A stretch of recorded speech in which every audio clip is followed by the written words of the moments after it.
और व्हाट्सएप पे कॉल नहीं होती है तो रिकॉर्डिंग प्रॉपर हो जाती है। ठीक, चलिए अब हम लोग देखते हैं। इसमें हम लोग ने कल चेतना के संदर्भ में देखा था कि चेतना हमारी क्या है और चेतना हमारी कैसे काम करती है। तो चेतना क्या है या कैसे काम करती है, तो चेतना को हम लोग ने सबसे पहले क्या देखा कि चेतना है क्या। अगर हम एक शब्द में बोले तो चेतना या चेतन किससे संबंधित है? आत्मा से, प्रकृति। Very good. चेतना किससे संबंधित है? आत्मा से संबंधित है। ठीक है, तो यहाँ आत्मा से संबंध का मीन्स हो गया कि जो कुछ भी या जो कुछ भी जिसके द्वारा देखा जाता है, मतलब यूनिवर्स में जहाँ कहीं भी जो कुछ हमें दिखाई देता है और जिसके द्वारा देखा जाता है वो सब क्या है? जो दिख रहा है सब प्रकृति, जिसके द्वारा देखा जा रहा है वो सब पुरुष, आत्मा, चेतन, चैतन्य, कोई भी उसको नाम दे दो, ब्रह्म, कुछ भी नाम दो आप सब। ठीक, तो ये हो गया। फिर हम लोगों ने चेतना जो है या चेतन है उसमें हम लोगों ने कुछ कॉन्सेप्ट देखे थे। क्या क्या समझा था उसमें चेतना के संदर्भ में? पहले प्रकृति था, उसके बाद हमने देखा था प्राण, मन और बुद्धि कि ये कैसे काम कर रहे हैं, कि एक व्यक्ति का शरीर भी है, उसकी आत्मा भी है, प्रॉपर वो जीवित है, सब कुछ है, लेकिन फिर भी वो दीनहीन, मतलब जिसे कहें पूरे जीवन में निराशा है, सब कुछ है और जीवित भी है। तो फिर किन किन चीज़ों का अभाव है जीवन में जहाँ ऐसी प्रॉब्लम्स आ रही हैं कि सबसे पहले उसका प्राण बल कमज़ोर है। ठीक, और प्राण बल जिसका जितना कमज़ोर होगा मनोबल उसी पर डिपेंड करता है। ठीक है, फिर प्राण बल और मनोबल पर क्या होता है, हमारी बुद्धि के डिसीजन आ जाएंगे। बुद्धि कितनी भी अच्छी हो, मान लो हम सोच रहे हो कि कई बार होता है ना, हम सबको पता है कि पुरुषार्थ करना अच्छा है, सच बोलना अच्छा है, ना गलत करेंगे ना गलत सहन करेंगे, दोनों चीज़ें, फिर हम लोग कर क्यों नहीं पाते हैं? फिर ऐसा क्या हो जाता है कि हम नहीं कर पाते हैं? कितने लोगों को लगता है? संकल्प शक्ति कमजोर होना। संकल्प शक्ति कमजोर है, फिर क्या होगा कि, और सबसे ज़्यादा क्या होता है कि संकल्प शक्ति जो चेतना पढ़ रहे हैं वहाँ क्या हमको चाहिए कि यदि प्राण बल हमारा मजबूत है तो मनोबल मजबूत होगा, स्ट्रांग होगा, और प्राण बल मनोबल दोनों सही हैं तो फिर हमारे बुद्धि के निर्णय सही होंगे। मान लो हम अपने जीवन में कहीं कुछ गलत हमारे साथ हो रहा हो तो दो ऑप्शन तो चूज़ करेंगे, या तो उसको सुधारेंगे और या तो उससे बाहर आ जाएंगे। सुधारने का मतलब उसको सुधारना नहीं, मतलब इतना कि हमारा जीवन सहजता में कट जाए। अब ये ना हो कि हम चाहते हैं ईमानदारी वाला जीवन, सामने वाला चोरी वाला जीवन जी रहा है, तो यहाँ सामंजस्य नहीं बैठता है। ठीक है, तो यहाँ हम एक हद तक प्रयास कर सकते हैं, उसके बाद स्टॉप करेंगे जाकर। तो ये तब होगा जब हमारी निर्णय शक्ति, आत्मबल, मनोबल, प्राण बल सब मजबूत होंगे। नहीं तो पूरे पूरे जीवन हम करते भी जाएंगे और दुखी भी बने रहेंगे। तो यहाँ पर क्या ज़रूरत है कि जब हमारा प्राण बल मनोबल मजबूत होगा, स्ट्रांग होगा, तभी बुद्धि के निर्णय सही होंगे कि हम जो चाहते हैं, चाहने का मतलब जो सही है, चाहने का मतलब सब सही नहीं होता, चाहने का मतलब जो सही भी हो, तो वो सब कहाँ हमारी चेतना में कनेक्ट होगा। तो अब हमने चेतना के कई आयाम देखे थे, किसको किसको ये याद है? रचना जी ने कुछ चीज़ें भेज भी दी थी सभी को लगभग, किसको किसको याद है? मैंने आपके कंफर्मेशन के लिए रखा, अगर वो सही है तो मैं ग्रुप में वो डाल। लगभग सही है रचना जी, आप डाल देना उसको। ठीक है, अच्छा किसको कल की क्लास याद है कि कितने आयाम थे लगभग चेतना के हमारे? हम लोग ने क्या क्या देखा था? मैम उपनिषद से कनेक्ट करें तो किसी से भी कनेक्ट करिए, वो चेतना के आयाम बताने। वैश्वानर, तेजस, प्राज्ञ और शिवोत्व। ठीक है, और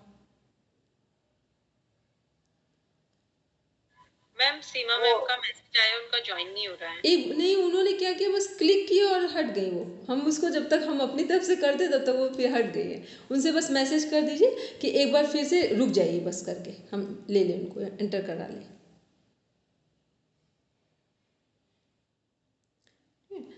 और किसको किसको याद है कर? हाँ, इसमें जो ये जागृत, स्वप्न, सुषुप्ति वाला भी आएगा इसमें?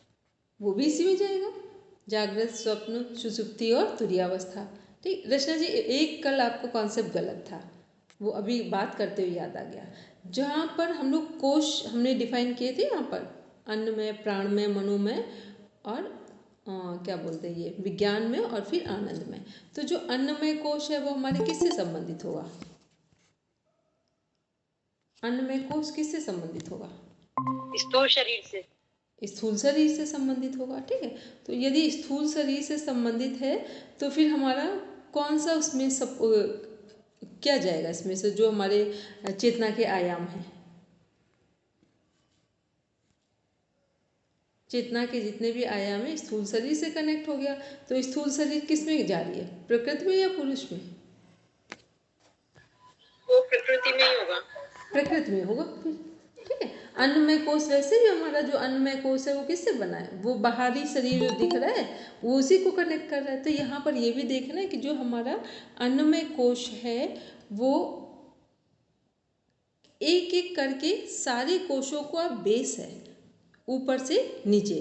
तो सभी का बेस कौन है? अन्नमय कोश है। तो कहते हम लोग सुनते हैं ना, साधन धाम मोक्ष कर द्वारा, कि शरीर ही हमारे मोक्ष का द्वार है। तो इसका मतलब कि जो अन्नमय कोश है वो क्या है?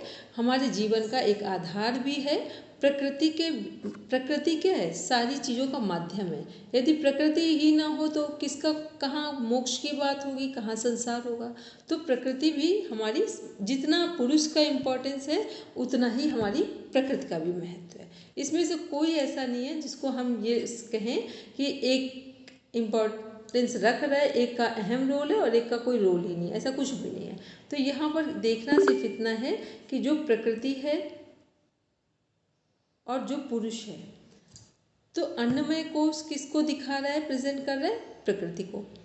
पुरुष किसको दिखा रहा है? पूरे जो हमारे दृष्टिकोण है, या जिससे हम देखेंगे पूरी प्रकृति को। और कैसे देखेंगे? अब दृष्टिकोण भी किसका होगा? हमारा अपना होगा।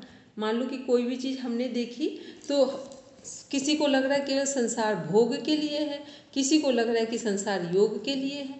तो यहाँ पर हमें क्या करना है कि ये हमें ध्यान में रखना है कि संसार भोग के लिए है या संसार योग के लिए, या संसार दोनों के लिए है। तो ये हो गया। फिर और कॉन्सेप्ट क्या था? महर्षि अरविंद का कॉन्सेप्ट था चेतना का। ठीक, कॉन्शस, सब कॉन्शस, अनकॉन्शस, सुपर कॉन्शस। ठीक है, वो था। फिर इसके बाद हम लोग देख रहे थे इसी में चेतना के आयाम में कुछ और चीज़ें थी हमारी। किसको किसको याद है? कुछ और भी था। रेजेस थी हमारी, वेव्स थी, बीटा। मैम शायद मैंने वो गलत किया था, मीन्स जो फिजिकल है वहां पे अल्फा होना चाहिए था और फिर बीटा पे जाएंगे और जहाँ पे प्राणमय कोश आ जाएगा, और ना जहाँ वो नहीं, अन्नमय वो सही कोश था, वो सही था। आपने जो गलत किया था वो वहाँ पर था। इसमें एक जगह पर जहाँ थीटा डेल्टा है वहाँ पर मिसिंग है, और एक जो हमारे कोश हैं, तो कोश में एक अन्नमय कोश हो गया, फिर प्राणमय, मनोमय कोश कोरिलेट कर गए एक दूसरे से। ठीक है, सूक्ष्म में आ गए। फिर उसके बाद जब हम लोग विज्ञान में कोश आ रहे हैं तो वहाँ तुरीय अवस्था नहीं होगी विज्ञान में, कोश में, क्योंकि विज्ञान में तो कोश अभी संप्रज्ञात समाधि में है।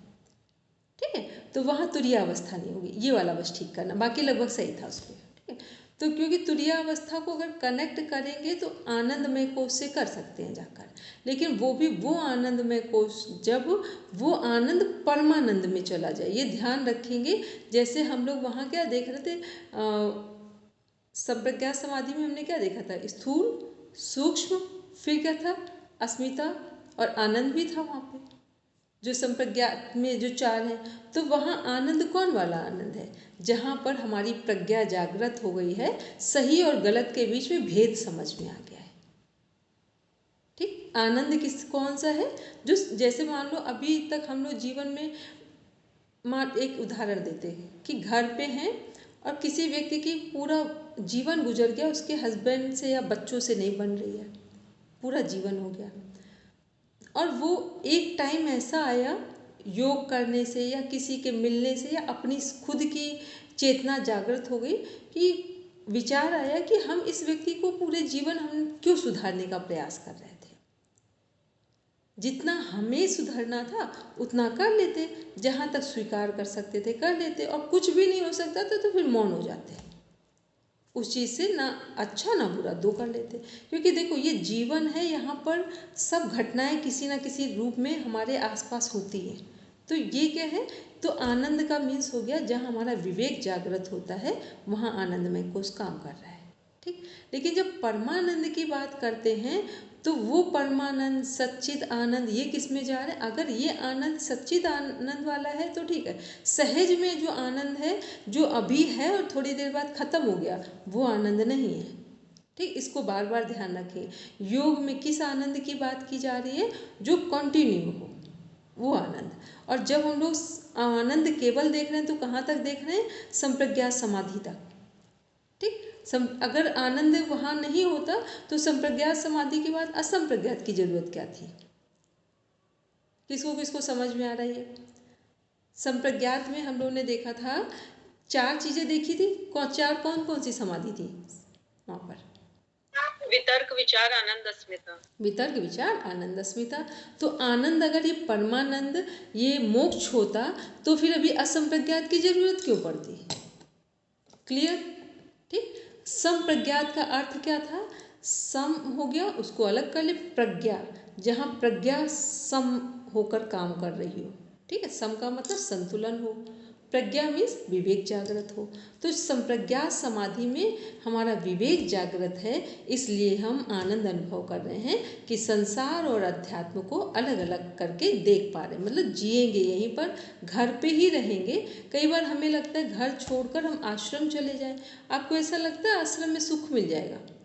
भूल के भी कभी आश्रम की बात नहीं सोचना। हमें लगता है दुनिया में सब जगह बस घूम के आ जाओ, घर से ज़्यादा सुखद जगह इस धरती पर कोई नहीं है। अगर यहाँ सुखी नहीं रह पाए तो इस धरती पर कहीं सुख नहीं मिलने वाला है। क्योंकि सुख नहीं मिल रहा है 2 कारणों से, कुछ मेरे प्रारब्ध से और कुछ मेरी दुर्बुद्धि से। ठीक। सुख किस लिए नहीं मिलता है? एक मेरा प्रारब्ध भी उसमें काम कर रहा है और एक दुर्बुद्धि भी काम कर रही है, और मेरे समझ से दुर्बुद्धि अधिक काम कर रही है। ठीक। जो दुर्बुद्धि है वो अधिक काम कर रही, प्रारब्ध थोड़ा सा है उस पर। ठीक है। मान लो हमें कुछ नहीं समझ में आ रहा है, जब एक तो हमको कई बार अपने आप पे भी लगता है, सबको देखते कि जब जब रिश्तों में बहुत खटास हो रही हो तो अपने आप को बहुत मजबूत कर लो प्राणायाम कर करके कि, और ब्लेसिंग्स लेकिन दे दो, ताकि रिश्ते, क्योंकि सामने वाला अच्छा बने ना बने, पर हम अगर ब्लेसिंग्स नहीं देंगे तो हमारा मन खराब हो जाएगा। ठीक। आप कभी देखना जो रिश्ते बहुत कड़वाहट वाले हों और उन पे आप ब्लेसिंग्स ना दीजिए तो आपका मन हर समय वहीं जाएगा। आप पूजा करो तो वहाँ पर अच्छे से अच्छा काम करेंगे, दिमाग वहीं पहुँचता है। इसलिए जितने कड़वाहट वाले रिश्ते हों उनको हर हाल में बस ब्लेसिंग्स दे दो। ये अपनी हीलिंग है, दूसरों का हीलिंग नहीं है। ये अपनी हीलिंग है कि हमें अपने को हील करना, दूसरे का क्या होगा वो तो सेकंड हो गया, हम पहले फर्स्ट हैं। ठीक। तो चेतना कैसे काम कर रही है, तो यहाँ आनंद से समझ गए रचना जी क्या चीज़ हम बताना चाह रहे थे, कि तुरीय अवस्था वहाँ पर नहीं जाएगी। ठीक है, ये आनंद की तरफ कर सकते हैं, लेकिन ये वो आनंद जो परमानेंट है, सच्चित आनंद वाला, जिसको ब्रह्मानंद कहेंगे, या मोक्ष और मुक्ति कुछ भी पुष्टि भाषा में उसको हाँ भजनानंद कहते हैं। हाँ, या मोक्ष मुक्ति कह दीजिए। ठीक है, वो भी वही हो गया। बोलेंगे मोनिका मैम, फिर तुरीय अवस्था आनंदमय कोश में होगी।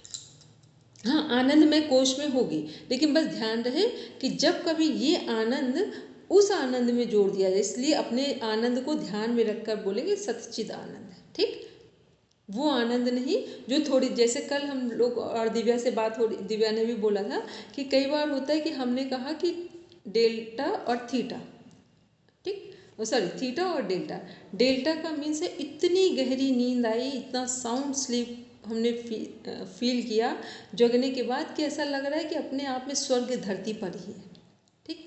लेकिन अब क्या हमें हर बार जब इतना आनंद फील करना होगा तो क्या हर बार सोना पड़ेगा?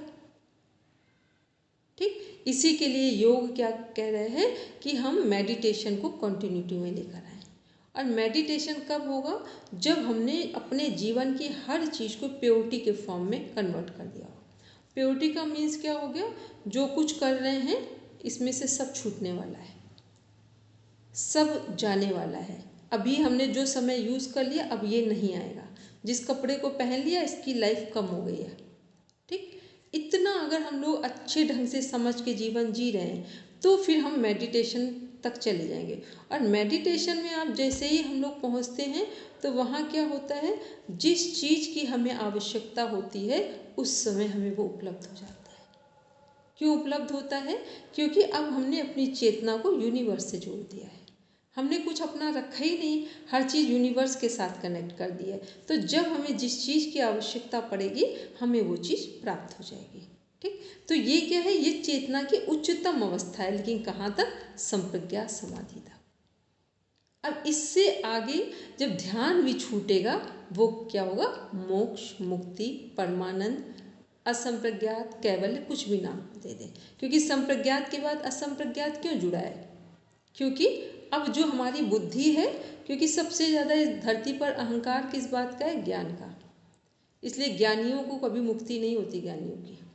ठीक, बहुत ज्ञानियों की मुक्ति तभी होती जब बहुत बड़ी कृपा हो, नहीं तो ज्ञानियों की मुक्ति नहीं होती। क्योंकि ज्ञान का अहंकार इतना सूक्ष्म है कि उसको आप समझ नहीं पाएंगे कभी। ठीक है, तो इसलिए क्या है कि ज्ञान तभी फलीभूत होता है, ज्ञान के साथ समर्पण कर दो तब तो ठीक है। तो ये क्या है, ये हमें क्लियर हो कि संप्रज्ञात क्या है? जहाँ पर हमें ज्ञान पूरा है, ठीक है, ध्यान भी पूरा है, लेकिन अब इसको छोड़ना पड़ेगा। ठीक, तब हम कहाँ पहुँच रहे हैं? परमानंद वाली अनुभूति में, जहाँ बिल्कुल हम लोग निश्चिंत होकर बैठे हैं कि ना तो हमें मरने का डर है ना जीने की आशा है। दोनों में से जो है वो ही ठीक है। ठीक है, कहानी सुनाते हैं 2 लाइन में तो जल्दी से समझ में आ जाएगा। हरिदास जी की संत हुए बंगाल में, उनकी कहानी है। नाम बिल्कुल एग्जैक्ट इस समय में याद नहीं है, या चैतन्य महाप्रभु का। वो एक बार नदी से नाव से पार कर रहे थे जहाँ उन्हें जाना था आश्रम की ओर। तो क्या हुआ कि अचानक से पानी इतना तेज हो गया नदी में, ऊपर की ओर आने लगा, जैसे बाढ़ की तरीके दिखने लगा। तो उनको समझ में आ गया कि ऐसा लग रहा है बाढ़ ऊपर आए, बाढ़ में लग रहा है कि डूबेगी।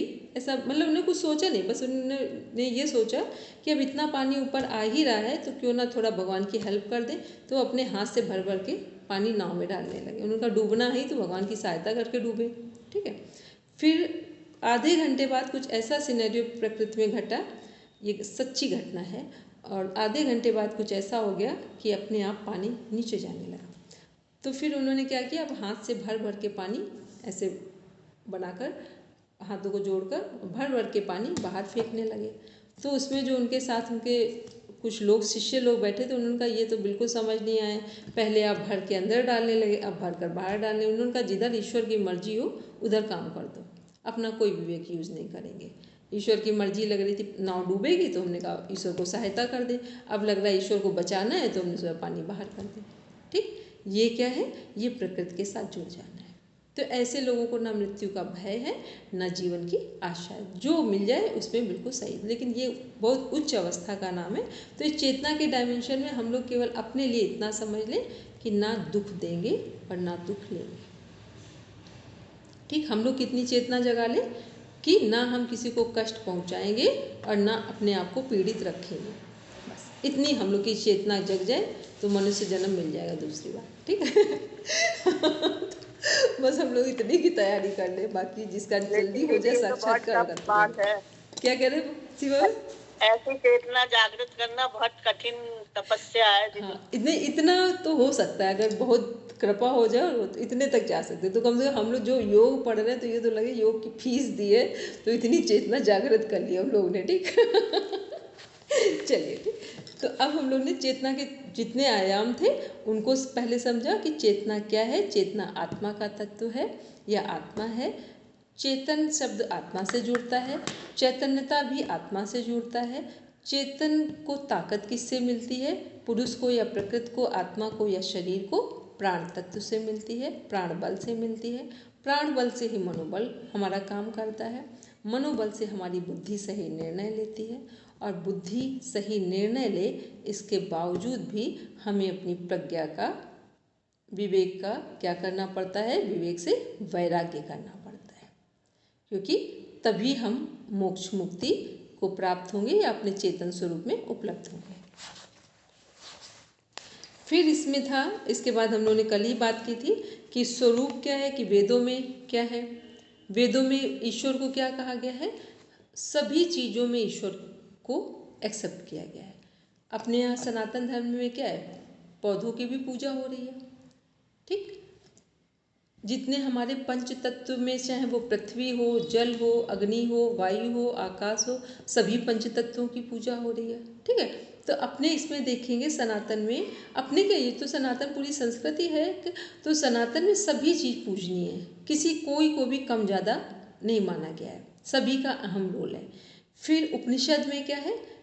जो लोग प्रकृति का सम्मान करेंगे वही आत्म तत्व के करीब पहुँचेंगे, तो उपनिषद हो गए। उपनिषद में क्या है?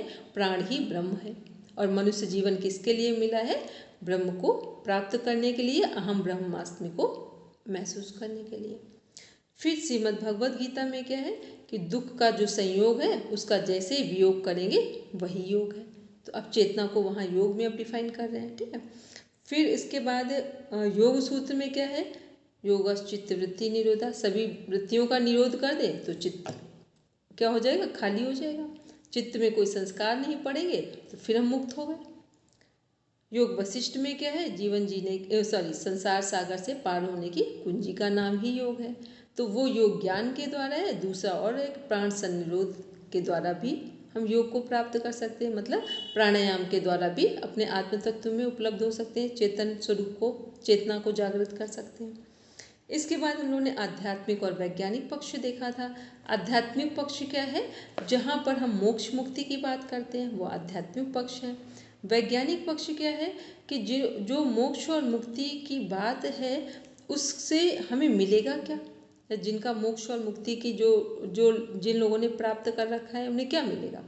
उन्हें ये मिलेगा कि वो किसी भी चीज़ से दुखी नहीं होंगे, और दुखी हो भी जाए एक बार आँखों में आंसू भी दिख जाए, क्योंकि एक हम लोगों ने कॉन्सेप्ट पढ़ा था कि सारे दर्द कहाँ होते हैं? शरीर में।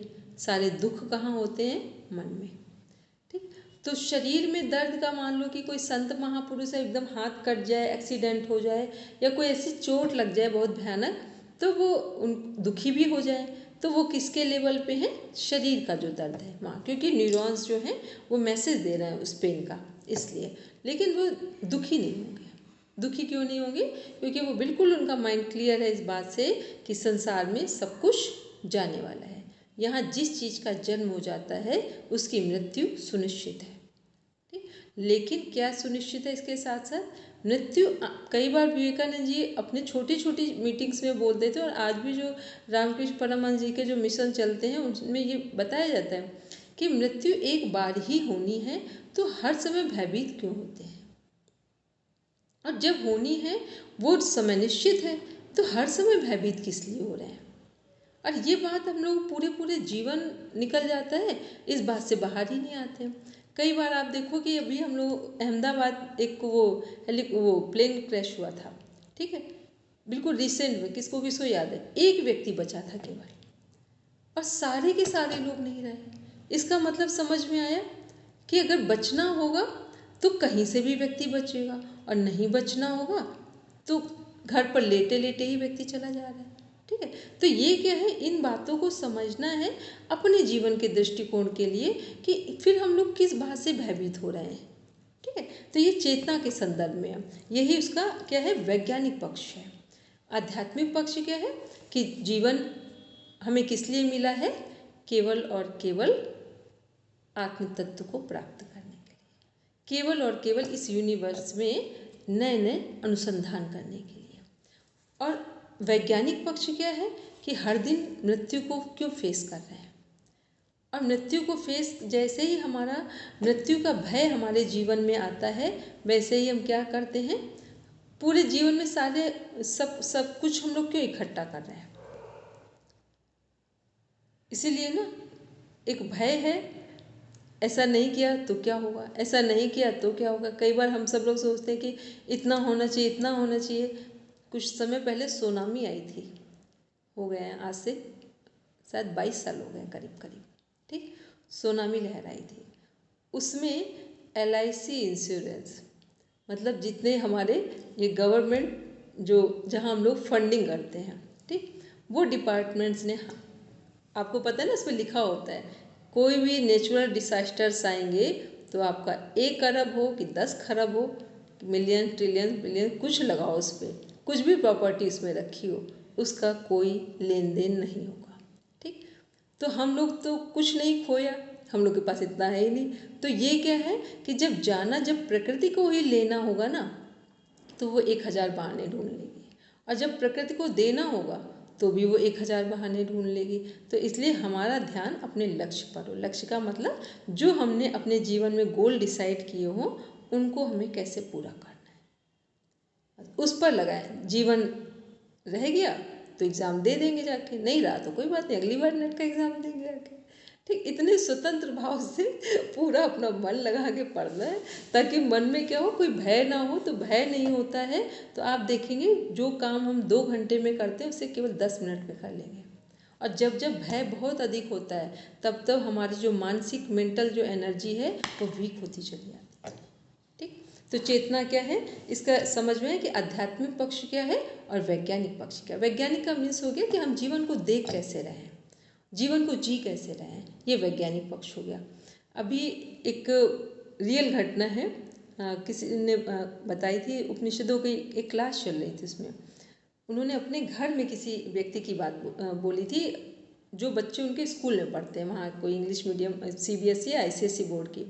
उन्होंने कहा एक लड़की के 99 मार्क्स आए, वो इतना रोई इतना रोई, इसने कहा हमने इतनी मेहनत की और इसमें 100 मार्क्स मेरे नहीं आए, 1 मार्क्स मेरा कट गया।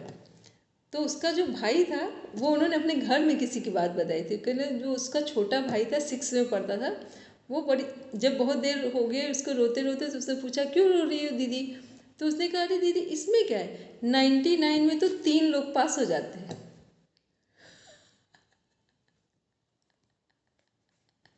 99 मार्क्स में 3 लोग पास हो जाते हैं और 1 नंबर की वजह से रो रही हो, है ना। यही हमारे जीवन को देखने का तरीका नहीं हम लोगों के पास। तो बात एकदम, हमें तो थोड़ा समझने में टाइम लगा, फिर हमें लगा 99 में 3 कैसे, फिर लगा 33। ठीक, चलिए फिर नेक्स्ट आते हैं, इसमें देखते हैं।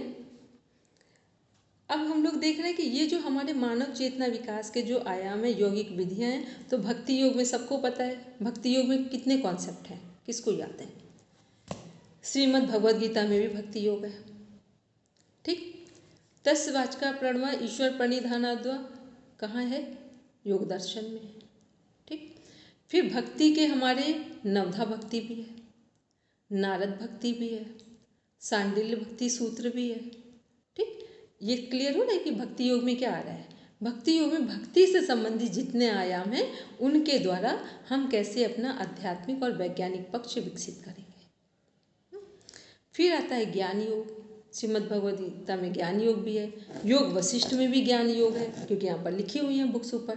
ठीक है, तो ये क्या है, ज्ञान योग के माध्यम से कैसे हम अपने जीवन को जागृत करें या अपने आत्म तत्व को जागृत करें।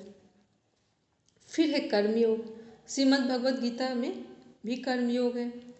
जो हमारे अदर क्या बोलते हैं, वो हैं ग्रंथ हैं, कौन कौन से ग्रंथ हैं जो कर्म योग पर आधारित हैं श्रीमद् भगवद गीता को छोड़कर। मैम हठ योग के सारे कर्म योग पे ही कनेक्ट होंगे ना, क्योंकि हठ योग अगर कर रहे हैं, षडंग योग हो चाहे अष्टांग हो, तो वो कर्म ही हुआ ना। हठ योग में कर्म योग नहीं आएगा। ठीक है, कर्म योग का मतलब वो है केवल कर्म से हम अपने जीवन को पूर्णता की ओर ले जाएं। तो कर्म का मतलब हो गया, जैसे मान लो फ्रीडम फाइटर्स थे हम लोगों के, ये सब कर्मयोगियों में आएंगे।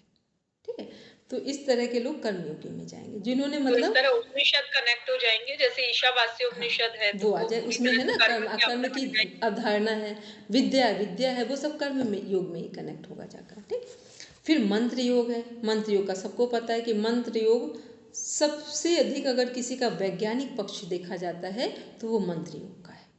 ठीक, मंत्र योग का वैज्ञानिक पक्ष क्यों है, एक तो मंत्र जितने हैं हमारे, जो हमारे 6 चक्र हैं या पंच तत्व हैं, उनके क्या बीज मंत्र हैं। ठीक, बीज मंत्र सबसे जल्दी काम करते हैं। फिर बीज मंत्र में भी सभी मंत्रों का राजा कौन है, ओमकार। ठीक, सभी मंत्रों का अधिष्ठाता कौन है, ओमकार है। फिर उसके बाद क्या है कि उसी में हमारे जैसी कई बार जहाँ दीक्षा मिलती है तो जैसी जिसकी नेचर होती है उसके अनुसार उसको मंत्र चूज करा दिए जाते हैं, ठीक है। और कई बार ओवरऑल एक जैसे मंत्र, जैसे गायत्री परिवार है, यहाँ सभी के लिए गायत्री मंत्र है, ठीक है। कई जगह सभी के लिए ओम नमः शिवाय, पर कुछ ऐसे भी बहुत जागृत आत्माएं हैं इस धरती पर जो जिसकी जैसी प्रकृति होती है उसके अनुसार शक्तिपात करके मंत्र दिए जाते हैं, ठीक है। ऐसी भी चीज़ें हैं। तो यहाँ क्या है, मंत्र